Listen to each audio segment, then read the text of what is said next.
23rd, Monday 23rd May 1983 is a day I will never forget. It is in my forthcoming book, but that will not stop me from telling you. That morning, we woke at 3 a.m. as usual for the morning run.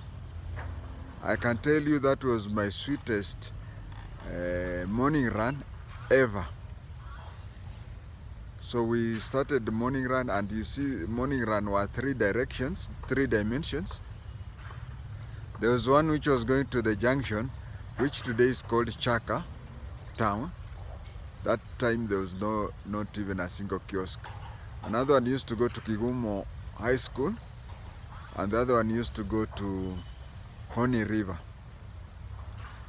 Honey River was the most unliked because when you come back to college, there is a hill. The hill is as steep as the Kabrengo Chimoi, but as long as Kangosho. So it is a combination of Kangosho and Chimoi. And we used to really fear going to that place because it was steep. It's not like Chaka place or even Kiganjo High School, where it is more generally flat. But then that day we were going there and we were jogging. You know, jogging and walking are very good ways of practicing. If you have no time for the gym or money for the gym, please jog or walk. But not jogging for 100 meters or walking for 100 meters. Just have a good distance of jogging and walking. So we were jogging. I remember I was on I was in front on the left side, and then there was another recruit in the middle, and then there was a recruit to our right. So we were jogging, and you see, jogging in the morning, the way the way you step on the tarmac, it makes like a good sound, like drumming. And as I was jogging, I was so excited that even when we were coming back, the hill which we used to fear, this time I was not even fearing it. I was not even jogging going forward. I was jogging in the reverse. I remember telling the recruit behind me, the one I was facing, the one who was now to those who are surrounding me, the three, the one behind me, the one to his right, and the one who was on my side, I was telling them today is Monday, and on a Monday like today, imagine you will be waking up at your police station. How wrong I was. So we jogged, went back to the barracks. Barracks are what you call dormitories. Took a quick shower, then went for the final parade rehearsal. The final parade rehearsal is called dress rehearsal, full dress rehearsal. This one, the commandant was the one who was to check on us. So we went for the parade up to around 11. Around 11 we completed the parade. Then we went to our class. We went to our class where I was the treasurer. I was the treasurer of the dormitory, or if you want to use the other word, barrack. I was the barrack treasurer. And the people had seen my lifestyle and knew that I could not balance the books well. So the class inspector had appointed 3 auditors. They were to go through my books and clear me. I do not remember the other 2, but the in charge was Darlington Juma. Darlington Juma, Recruit Constable Darlington Juma. he just came to me and talked to me in Kibukusu and said, I know you have taken a lot of money, and if I'm to check that book, you'll be jailed on your last week in Kiganjo. So what are you giving me so that I clear you? I remember pocketing, giving him whatever money I had. He took that money, and we went to class. We went back to class, and he told the teacher that he has checked the books and found that everything was okay. And you know, there is a lot of stealing that I had done, and a lot of mathematics I had misdone, but then even the way I had written, if anybody had to check the book, I would still be caught. For example, if anybody told me that they needed Omo, instead of buying I would buy a few sachets, place it in there used to be a big container of Omo. I don't know whether it is still there. Giant Omo, but I would buy a few sachets, place it there, then write in the book. There was something that was called windolin. Windolin was a blue liquid which was used to clean the windows. And I saw, whenever I was told that the windolin was over, I would go scoop some Omo, pour in some water, shake and do whatever. And the things I used to buy from the canteen, you know, Kuguru, Davidson Kuguru adopted my mother when my grandmother was in detention because of Mau Mau. If you can check about one of my earlier recordings on Mama Ngina being in committee, you'll find that. So all the canteens in Kiganjo used to belong to Davidson Kuguru. So they used to sell things to me at the market price, which are being sold at the trading center out there. But when anybody else went, they would be sold at whatever price the sales girls would imagine. And I did a few investigations to see if they used to take the difference, but I found no, they used to give out the money. So you just went there, said how much is Omo Giant? Yeah, it used to be called Omo Giant. How much is Omo Giant? You'd be told. You give the money, whatever figure that comes from the mine. But me, I used to be told the market price. So even those few things that I used to buy, I'd go there. You see, the sales girls used to fear me. They used to tell each other that this is a grandson to the owner of these canteens. So I would go there, they would say, hey, have you visited your grandmother? Have you visited your... So as we talk, somebody says, how much is Omo Giant? He's told the amount. And then I keep quiet. I mark the amount. Then go to another canteen, not the one which I was there. Buy Omo Giant at the market price, but remembering what the other person had said, and then go and write. So I had, it's a long story, it is in my book. So after that, there was some money still remaining. I told Inspector Katulu that I have decided that there is, I don't know, some several hundred. By then 100 shillings was a lot. There is this several hundred shillings which I have decided to give it to you. He said, no, you have no authority to say that. I said, it's a slip of the tongue, but I knew him. And I know police officers. You see, when he says he cannot take money which I have decided because I have no authority, he's just talking law, but in his heart. But I was quick to get that point, and I said we had sat down and said whatever money remains, you and the two NCOs, class NCOs would share.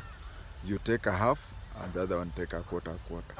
And then I turned to the class. Is that not what we had agreed? Now, if you expect a recruit in Kiganjo to say, I'm hearing it for the first time, then you should wait. Then I gave out that money.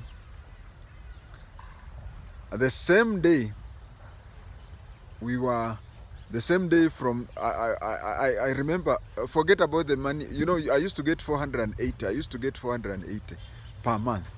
But you see, at the end of the month, there is still some money remaining for the 480. And then there was, my salary, starting salary was 885. So on that Monday, the very same Monday, they had gone to check people's different salary. Now that is when you are being given the salary you are supposed to be. Everybody was given 480. Form 2 people are given 640. Form 4, Division 4, those are people like D of today. They were given 815. Division 3, which is equivalent to C, and above. When I say and above, it included us, the Form 6s, and anybody who may have joined at that level. We were given 885. So it meant that we were 440 every month for, remember that was 23rd, 3 days earlier we had been given 480. Now I was given 480 times 6. 480 times 2, that is 2,200 plus 6 plus 4. So I was given around 2,800. There was 2,800, which was arrears for my recruit days. There was around 2,200 that I was I had looted from the treasury of the barracks, or if you want to call it dormitory. There was so much money that I had on me. If I'm not wrong, I had between 5,000 and 6,000 shillings by then. Now, assuming it is 6,200, and I used to get 400 per month, 480, you can say it 400. Or let's say 500, and you have 6,000. That is a year's salary, isn't it? Now I was loaded. So from the money that I had stolen from the dormitory, we went to the C mess, the recruits mess. We were given now the money I said that was outstanding. For example, I was paid 480 instead of 880. So that is 400 per month, yeah. So in the morning I had around 3,000 from the ones that I had looted from the barracks. Then there was the 4,000 from the outstanding, which was piling. Then there was, I had around 6,000. And you see, one of the reasons that used to keep me strong in Kiganjo was the fact that you could reach somewhere and you imagine the amount that Kiganjo is still owing you and say, but now you had everything. So from parade, we went to class, we cleared the class. From class, we went to CMS, we were paid our arrears.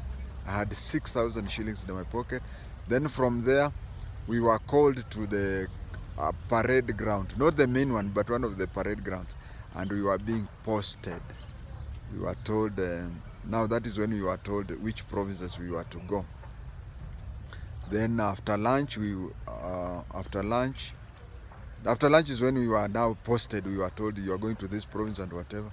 And then at around 3 p.m., we were called suddenly to the parade. Now in Kiganjo, especially those days, because nowadays I get police officers telling me, hey, mzee hapana ongea juu ya ile Kiganjo yenyu.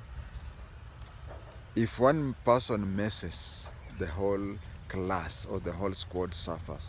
So on this particular day, in our squad, number 41878, recruit constable Alfred Nyakundi was found to be having longer hair than what a police officer has in the station. He had managed to convince our class teacher, our class instructor, our class inspector, the same. Those three things are the same. Our class teacher is called class instructor. Our class instructor, who is our class teacher, was an inspector of police. He went and told the inspector that he had some skin disease, which if they shaved his hair, so he was allowed to keep his hair, and he had left the hair the way a police officer has in the police station. we were given a lot of punishment that day. We had to walk frogging, whatever. We were treated worse than prisoners of war. Carry up your hand, walk, what do you call, frog jump, whatever. We were so tired, and I imagine I had a lot of money in my pocket. I've even forgotten how much it was, but I think around 6,000. So every time we were being told, is there anyone of you who wants to resign and go home? Me, I was tired. With 6,000, I knew I could start my life. But something told me, just wait until the first person raises his hand. We had ladies there, but they were not subjected to those punishments. Some of those punishments, nowadays ladies put on trousers, but those days they used to put on skirts, and they could not undergo certain punishments. So I was just waiting for somebody else to raise up his hand first so that I'd be the second. We were punished for over 3 hours, and for the next 3 days we were limping. But after the punishment was over, when we went to our dormitories, which are called barracks, everybody was saying, I was just waiting for one person to raise up his hand and I'd be the second. So it seems that if someone would have been bold enough and raised his hand, a lot of people would have decided to go home. That is a very memorable day, and I can remember the last Monday of my stay in Kiganjo. Read it in my forthcoming book, if it will be printed, because most of the people think that the contents are too serious, and me, I don't want anybody to change the content. I just want anybody who wants to edit it for clarity and for language. Thank you.